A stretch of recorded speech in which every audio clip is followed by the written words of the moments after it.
In 2001, Bungie gave us a masterpiece, that being the original Halo Combat Evolved. And just 3 years later, Bungie gave us yet another masterpiece, the sequel to Halo CE, Halo 2. But what exactly changed over those 3 years?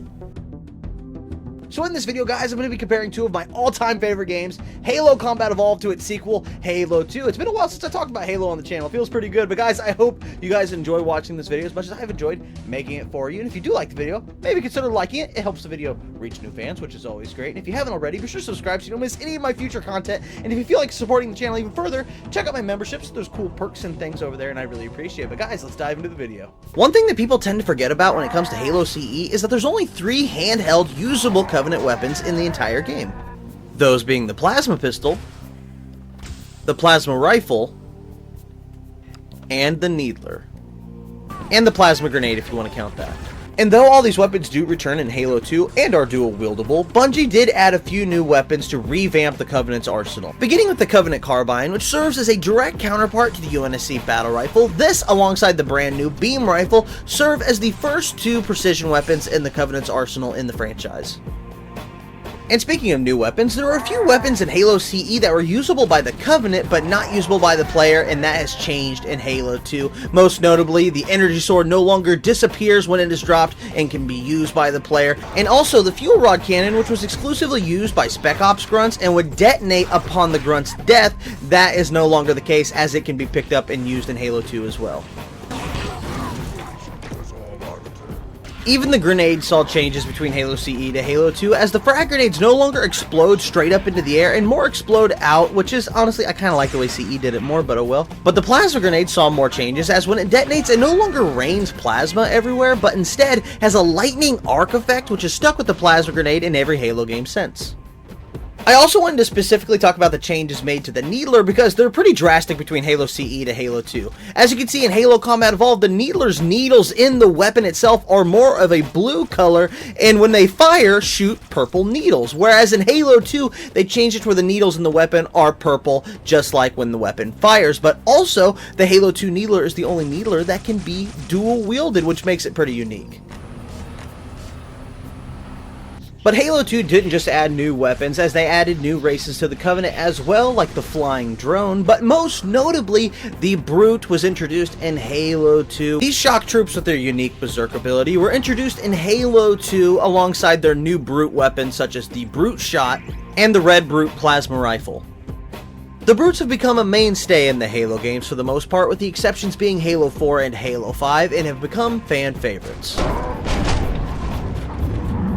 But Bungie didn't just add new races to the Covenant, as they actually made substantial changes to existing races, most notably the Hunter. The Hunter saw quite a few changes from Halo CE to Halo 2, like its main gun no longer fires an explosive shot as it did in Halo Combat Evolved, but instead in Halo 2 it shoots a plasma beam.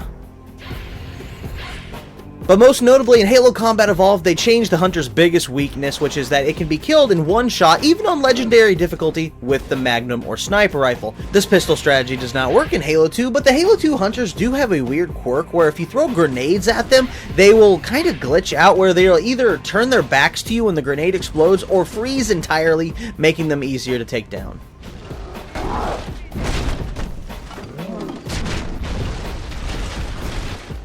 Even the heavy support weapon saw changes between the two games. As you can see in Halo Combat Evolved, we only have the Shade turret as a support weapon, whereas in Halo 2, we saw deployable weapons for both the UNSC with the machine gun and the Covenant with the plasma cannon, but also the Shade turret got a complete rework in Halo 2, as the sides and back have a lot less cover, but the front of the Shade turret has a plasma shield.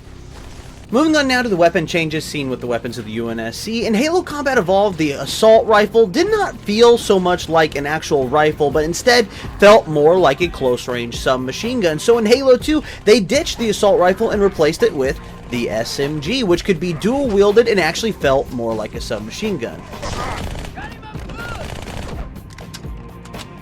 The removal of the Halo CE assault rifle left an opening in the UNSC armory for a rifle that actually felt like a precision rifle, and that led to the battle rifle introduced in Halo 2, a rifle that actually felt like a precision weapon that you could use at medium to long range. With that role in Halo Combat Evolved being filled by the Halo CE Magnum, in Halo 2 you would have a rifle that felt like a rifle, an SMG that felt like an SMG, and a pistol that actually felt like a pistol.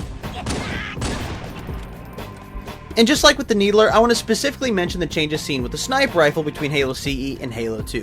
And as you can see here in Halo CE, the sniper scope in CE actually has night vision, and that's pretty sweet. But one thing I noticed that's really interesting about Halo Combat Evolved sniper rifle is it's the only weapon in the game that actually has a tactical reload. As you can see here, when I fire one shot out of the magazine, he simply reloads the magazine, whereas whenever I empty the magazine, he actually has to chamber a new round into the chamber. This is the only weapon in Halo Combat Evolved that does this, while all the weapons in Halo 2 don't do this either, as it doesn't matter how many rounds you shoot out of the magazine, he'll simply reload a new magazine without putting a new round into the chamber.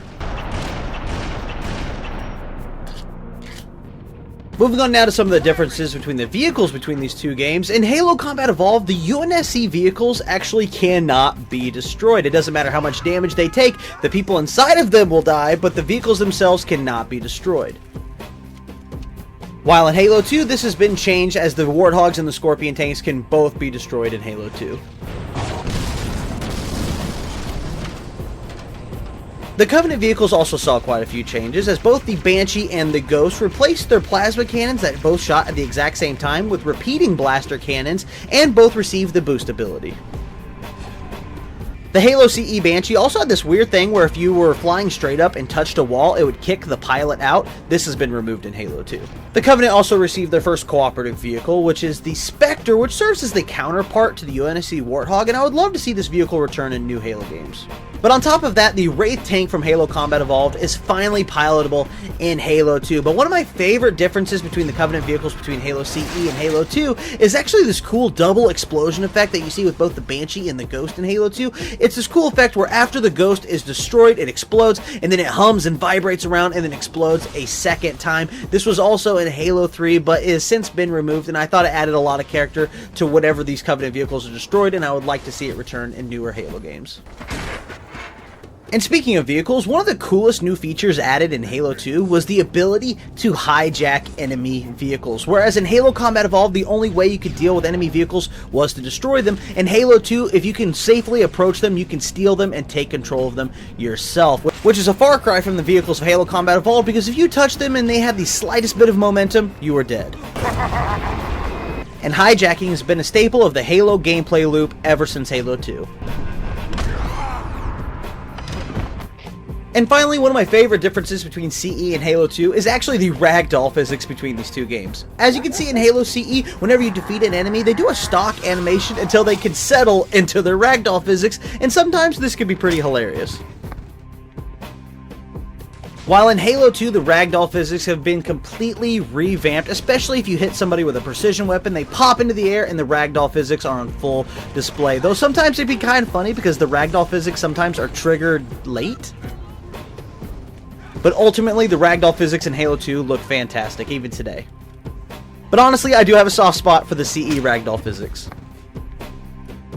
So you made it to the end of the video. Thank you for watching. And as I said at the beginning of the video, Halo Combat Evolved and Halo 2 and Halo 3 as well. I can't forget that game. The original Halo trilogy. Those are some of my favorite games ever made. So it's been a lot of fun comparing them in today's video. It's been a while since I've talked about Halo on the channel, as I said at the beginning of the video. But guys, I hoped you enjoyed this video as much as I've enjoyed making it for you guys. And be sure to let me know down in the comments, do you agree with any of my comparisons? Did I leave something out? Be sure to let me know. And if you did like the video, maybe consider subscribing if you haven't already. But guys, that's all I have for this video, and I'll catch you guys on the next one. See ya.